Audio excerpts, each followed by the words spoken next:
West Florida, we're delighted to have here Delsa, wonderful name, and she's got a great book that we're recommending. Delsa Saunders Bailey, the author of Dreams Thrown Away. Here's the book. You're going to see it bumped up on the screen from time to time. So Delsa, let's toast to your award-winning book, which Thank is, you. I know you're going to win a lot of awards with it. Starting off, you've already been nominated for an award. Tell us about that. I've been nominated for the Georgia Author of the Year Award by the Georgia Writers Association. So they're having a dinner June 19th, so I'll find out if I'm the winner there. I can tell you right now you're going to win. And I'm going to tell you another way to be sure you're going to win. Send them a copy of this interview. Oh, okay. That's what they do with those Academy Awards. They send out the picture, the movie. But I'm so happy to have you here down from Atlanta, and of course, a wonderful city in the South. And how did you first get started into writing in the first place? Well, I was interested in storytelling because my grandmother, my great-grandmother, who lived to be 103, filled my head with all sorts of stories as I was growing up. But the bug bit me in the 8th grade when I had a substitute teacher made us all write short stories to keep us quiet one day, and I wrote a short story and he gave me an A+, and that sort of made me feel really good about my skills, and I kept writing as a hobby, and you know, I grew up, had a family, put it off, but I came back to it because that's my passion. And see, that's amazing how a little thing like that can put a light in a child's head, and they can go on to do great things like you've done with this book that we highly recommend. Your website is going to be on screen from time to time. You here in South Florida, you have some relatives. We want to give them a little plug, Charles and Olivia Saunders. Yes. Olivia is actually an educator. Did she ever read to you growing up? That's your auntie? That's right? my auntie, yes. And she used to give me novels. She gave me the love of novels because she used to keep boxes of novels. And I'd go over to her house and get some novels and take them home and read them. So I would, love to go over there and find the latest story to keep me entertained. What advice do you give to people out there, particularly adults, to get their children involved in reading and the love of reading and writing? Start reading to them early, and that's the key. Just start reading to them early and have them read to you. Just give them that love, yeah. Okay. To get started on your book, we're going to have you read an excerpt from your book, and then we'll start to talk about Dreams Thrown Away, because that is certainly a mystery thriller. Well, leading up to this point is the young girl is getting ready to graduate from high school. She's been out on a shopping trip with her friend, and she's just come home. Kalina heard him clearly. Her parents' bedroom door was open. She was less than 10 feet away. She stood stock still and listened. Preach, preach, come on, preach. Think about our baby. Think about Kalina. You don't want to ruin her life because of our mistakes, Charlotte reasoned. What do you care? She could have come home and been the one to find you with that man in our bed. Charlotte, how could you? Her father's voice was calm as it echoed through the hallway to her standing on the stairs of the small brick cottage. Then Kalina heard the sound as Preach primed the shotgun.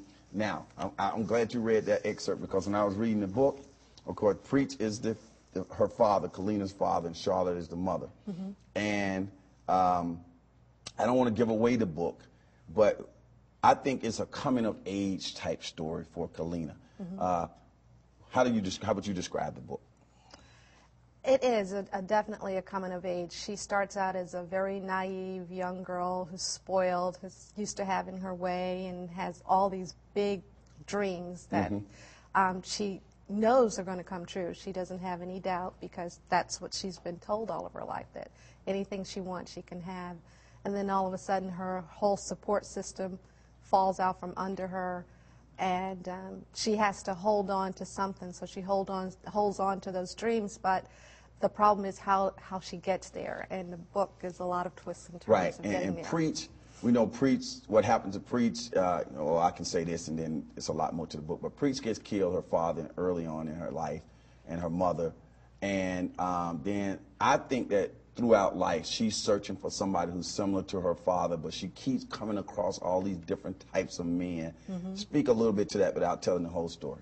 Well, it's something that happens to a lot of young girls. They go out there, they're on their own, they either have lost all their support systems, or they think they're too independent now for their parents, and they become vulnerable because they isolate themselves. So she was a pretty isolated individual, didn't have anybody to reach out to.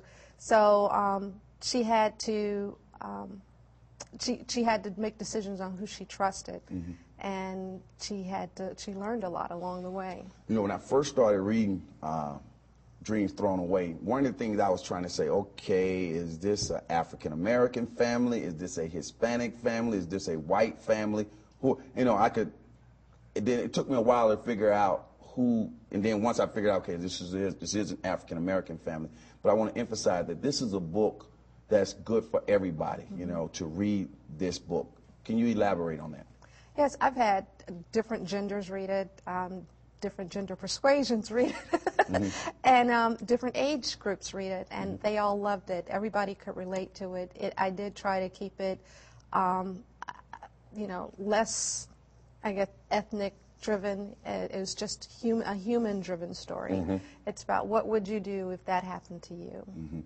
Now, I find the book to be a good book, should like be considered like a classic already. I know it's not a classic. Now, a movie. When I was reading, I said, this would make a great movie. How does Delsa get all of this out of her head? Is this like something that she experienced in life? Tell me, is this a little bit autobiographical type book? The only common thing that I have with the character is I lived in a small southern town. I grew up in Lockhart, South Carolina, which is in Union County. Everybody probably knows Union County by Susan Smith. I grew up there, small, safe environment, and then I went to Temple University in Philadelphia. I went to Temple for a year, so it was a big transition, going from small southern town, you knew everybody, to Philadelphia, where a lot, especially the men, always had an ulterior motive. So you had to learn who to trust. So that's pretty much yeah. And the thing that you do in the book is you get into a lot of the southern things, like, you know, going to church and the ladies with their big hats, and you can kind of visualize this beautiful black experience in the South before she travels. The movie. I know that's a long ways down the road, but has anybody else told you this would make a great movie? Just about everybody, yeah, which is interesting. I love hearing that, too, because that's where I want it to go. It's actually the first in a series of books that it's going to be called The Sperling Chronicles. I'm working on the second one right now. I have 3 other ones in mind, and I would love to see it as a movie and eventually a soap opera, because I think I have enough material for a soap opera. Excellent. Now, when you get to the point where you're getting ready to go to the movie level, making the big bucks, that's when you call me. I definitely and I will be your manager. Okay. Get it so good. Because people, I'm telling you, you got to get this book. Now, if they go to your website, they can find out all the details about how to get this book. Your website's on the screen, right? Yes, they can go to my website and they can purchase it from me, or they can go to Amazon.com or Barnes & Nobles and purchase it through those websites, or probably most any book website, because it's widely distributed on the web. Excellent. Now, we have educators or anybody out there who's listening with about 30 seconds left. If they'd like for you to come to their college and speak or anything like that, you're available for that as well? Yes, I am. I'm always available. Okay, so please give me a call. Well, the name of the book again is Dreams Thrown Away, and I encourage everybody to get out and read it. As the saying goes on this particular show, for those who say it can't be done, they're usually interrupted by those like Delsa and her who's written a wonderful book.